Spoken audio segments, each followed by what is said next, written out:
Hello guys, welcome back to the chemistry teacher. So in this video we are going to study the study of the chemistry. Then next is some basic definitions, matter and the mass and weight. So chemistry is largely an experimental science. Most chemists work in a laboratory of one kind or another. In a broad sense, we can view the chemistry on three levels. The first level is observation. At this level, the chemist observes what actually happens in an experiment, a rise in temperature or a change in a color, evolution of age, etc. The second level is presentation. A chemist records and describes the experiment in scientific language using the symbols and the equation. This helps to simplify the description and establish a common base with which chemists can communicate with one another. The third level is of the interpretation. Level is interpretation, meaning that the chemist attempts to explain the phenomena. So, in this figure, observation. The first step is observation. Step two is presentation, and step three is interpretation. So, this is step one. Step two. You can say the stage one, stage or step, anything, or level one, level two, level three. It's all up to you. So the next thing is some basic definitions. Word that we have used in everyday life often take on new meaning in a scientific context. In this course, you will soon learn how a number of terms, some familiar and some unfamiliar, used in chemistry. These terms are usually best to introduce and explained as they needed.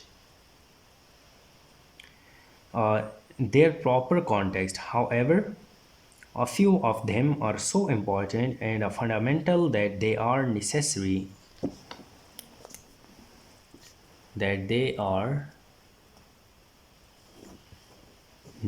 in understanding nearly all the subjects discussed in this book. These terms are briefly introduced and defined here. So, what are these terms? The most important term is matter. Anything that occupies space and has mass is called matter. Matter is all around us and includes the things that we can sense. Okay? Mass and weight.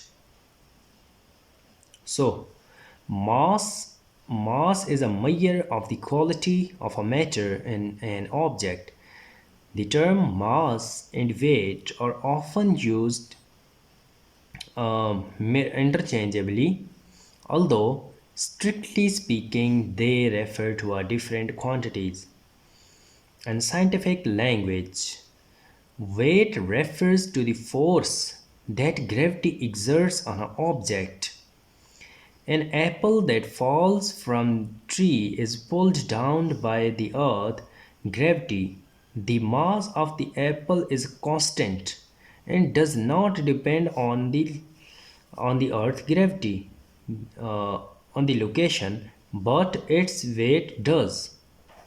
For example, on the surface of the moon, an apple would weigh only one sixth of its weight.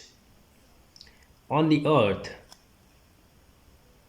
since the moon gravity is only one sixth of the earth, this is why the astronauts are able to jump in about only rad- jump about only one sixth of that of the earth. Sorry, I am mixing these two lines. This is why the astronauts are able to jump about rather moving freely on the moon's surface. Despite their bulky suits and equipment, the mass of an object can be determined readily with a balance. So, uh, so what we learned today, the study of chemistry, some basic. So we learned today the study of the chemistry, some basic definitions, Okay, then some basic terms, which is matter, mass, and weight. So in next then video, we are going to learn about the molecules. So what are the atoms and the molecules? Then further on. So see you in the next video.